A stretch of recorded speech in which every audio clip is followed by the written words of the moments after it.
네, 오늘장 우리 시장 전망해 보겠습니다. 신한금융투자 PWM 여의도센터 최경균 PB팀장 연결합니다. 안녕하십니까?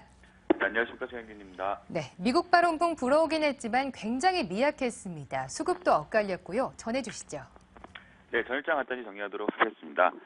국내 증시는 이제 보합권에서 등락을 거듭하다가 혼조세 마감을 하며 지지부진한 장세를 이어가고 있는 상황입니다. FOMC 회의 결과 발표 이후 미국의 출구 전략에 대한 우려가 경감했음에도 불구하고 최근 3일 동안 이어지는 외국인들 수급이 매도세로 전환되며 국내 증시는 2포인트 오른 강보합권을 기록하였습니다.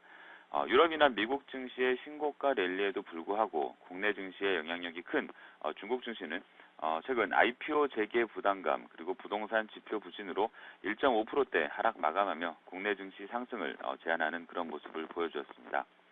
원달러 환율 같은 경우에는 미국의 저금리 유지 기조 확인에 전일 대비 3.7원 하락한 1,018원으로 마감을 하였습니다. 어제 우리 증시 업종별로 보면은 통신, 철강, 금속, 음식료 업종이 강세를 보였고요. 보험, 전기, 전자 업종이 약세를 보인 그런 하루였습니다. 네. 간밤에 글로벌 증시만을 놓고 보자면은 연준 훈풍이 이어지고 있던데 역시나 우리 시장은 중국 쪽 무게감이 더욱더 압박으로 다가올까요? 오늘장 어떻게 보십니까?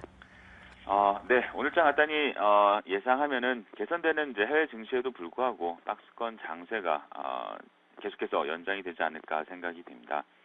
연준의 양적 완화 축소 규모 그리고 미국 경제에 대한 평가 그리고 상당 기간 초저금리 기조 유지 방침 등 이번 결정은 대부분의 시장의 예상과 부합하는 수준이었으며 금융시장의 반응 역시 우호적인 모습이었습니다. 미국 S&P 500 지수가 사상 최고치를 이제 기록하고 또 변동성 지수, 빅스 지수가 지난 2007년 2월 이후 8년 중 가장 낮은 수준으로 떨어지면서 향후 변동성 확대에 대한 투자자들의 경계감이 감소하고 있는 그런 모습인데요. 이런 전체적인 우호적인 소식에도 불구하고 국내 증시 반등 강도는 제한적인 상황으로 답답한 장세를 이어가고 있습니다. 금일 역시 이제 보합권 장세를 예상하고 있는데요. 이는 최근 그 일부 종목별로 2분기 실적 우려가 선반영되고 있기 때문이 아닐까 생각이 듭니다. 특히 국내 증시에서 상당 부분 시가총액 비중을 차지하고 있는 삼성전자의 실적 쇼크 가능성이 부각되고 있는 상황입니다. 2분기 영업이익 컨센서스가 연초 10조 원 상회에서 최근에는 8조 원 중반 수준으로 가파르게 하향 조정이 되고 있으며 일각에는 이제 반도체 업황 호전에도 불구하고 스마트폰 등 IM 부분 이익 급감에 따라서 영업이익이 8조 원 하회까지 전망이 속출하고 있는 상황입니다. 이런 비관적 전망 부각과 함께 삼성전자로 외국인 매도 공세가 집중되고 있어서 삼성전자 주가 부진이 지수 상승 탄력을 저하시키는 요인으로 작용을 하고 있는 상황입니다. 그러나 이제 삼성전자는 6월 말일 기준으로 중간 배당을 실시할 예정이고요. 또 그 배당 규모는 기존 2010년을 제외하고는 거의 500원 수준이었었는데요. 26일 이사회를 통해서 그 배당 규모가 결정이 될 예정입니다. 그리고 실적 같은 경우에는 2주 후 7월 초에 2분기 잠정 실적이 발표가 될 예정이어서 실적 논란에 대한 이벤트는 어느 정도 마무리가 예상이 되기 때문에 삼성전자가 이 정도 선에서 마무리되면서 국내 증시는 계속해서 지수상으로는 박스권 장세를 이어가지 않을까 생각이 듭니다.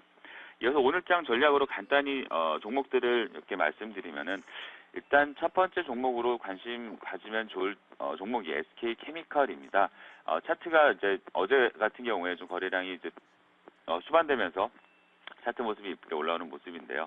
SK케미칼 같은 경우에는 이제 바이오디젤 판매 가격 상승 및 PETG와 유틸리티 매출 증가로 수익성이 개선되면서 2014년 매출액과 영업이익이 각각 가이던스 이상으로 올라갈 전망입니다.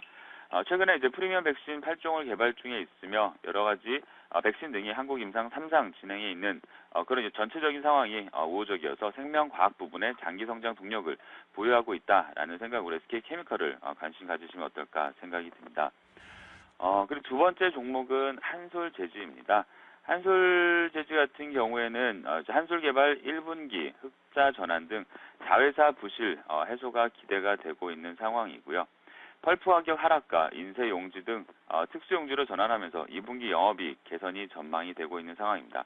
한솔재즈를 관심을 가지시면 어떨까 생각이 들고요. 마지막으로는 이제 좀 작은 종목인데요. 오이솔루션이라는 종목입니다.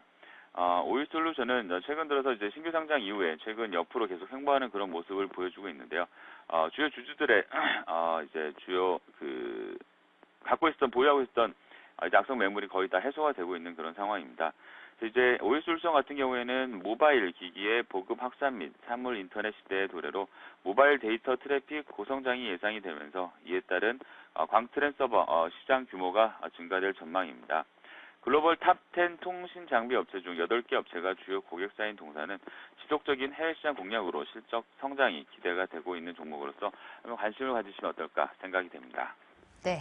오늘 관심 종목으로 SK케미칼과 한솔재지, 오이솔루션까지 짚어주셨습니다. 신한금융투자 PWM 여의도센터 최경균 PB팀장과 함께 오늘장 알아봤습니다. 고맙습니다.